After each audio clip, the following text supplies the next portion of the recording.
Okay guys, sa video natin ngayon ay ipapakita ko sa inyo kung paano mag-capture ng screenshot at mag-save ng screenshot sa USB. So, ang ECDIS na hawak ko ngayon ay Transas. Okay.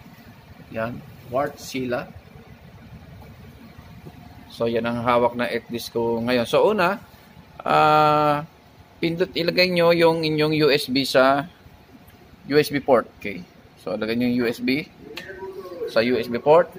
Tapos, pindutin nyo sa inyong keyboard, Control P.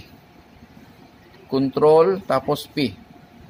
Yan ang pag-captured ng screenshot. Okay.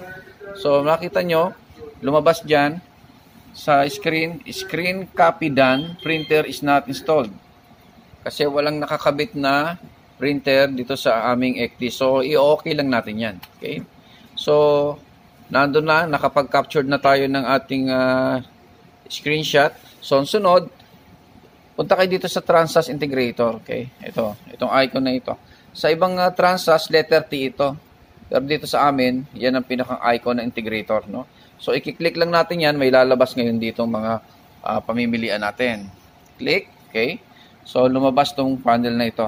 Okay? So, mula rito, piliin nyo lang yung data tool.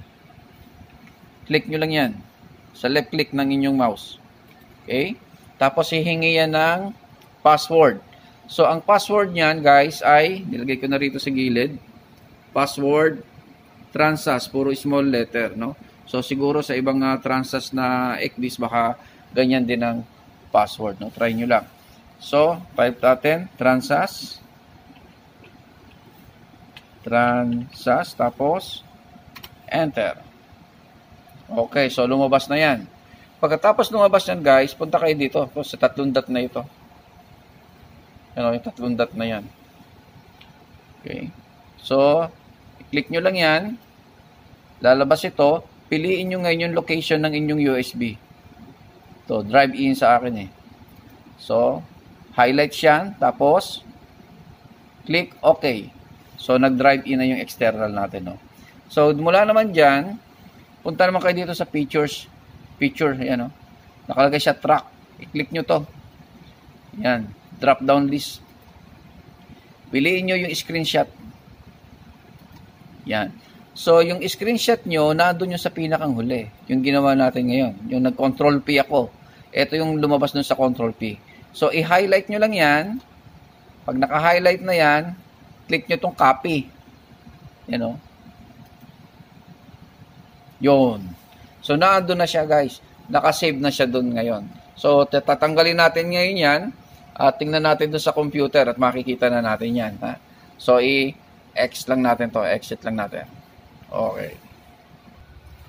So, ngayon, guys, to, nilagay ko na rito. Tinanggal ko na dun sa ECDIS at tinilagay ko na rito sa computer yung ating USB, no? So, eto ngayon yung ano natin, yung ating drive, yung ating laman ng ating USB. So, eto siya, guys, oh. Yan. I-open lang natin yan. Ayun, yung in-screenshot natin. So, ganun lang kadali, guys, ang mag-capture ng screenshot dito sa Transas at mag-save dito sa USB. So, nawa ay meron tayong natutunan kahit paano. So, guys, thank you. Ingat lagi.